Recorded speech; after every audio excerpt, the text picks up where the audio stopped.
For example Kamal Haasan గారు ఉన్నారు కదా సార్, ఒక దశ వరకు ఆయన ఎక్స్పెరిమెంట్లు చేసుకుంటూనే వెళ్ళారు. యాక్టర్గానే నచ్చింది. ఎప్పుడైతే ఆయన విక్రమ్ అని సినిమా తీశారో, ఒక మాస్ ఫిల్మ్, అంటే మాస్ ఫిల్మ్ అంటే ఐటమ్ సాంగ్ ఉంటేనే కాదు, ఫైట్స్ గురించి చెప్తున్నా. కరెక్ట్.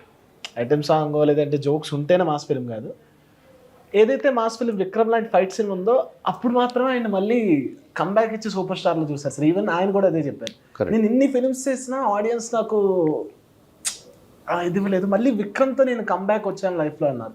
కరెక్ట్, అదే అంటున్నాను. ఎప్పుడు సూపర్ స్టార్ అంటే ఏంటి అర్థం? ఒక స్టార్కి, సూపర్ స్టార్కి, యాక్టర్కి తేడా ఏంటంటే, సూపర్ స్టార్ అంటే ఏంటంటే ఆల్ సెక్షన్స్ ఆఫ్ ఆడియన్స్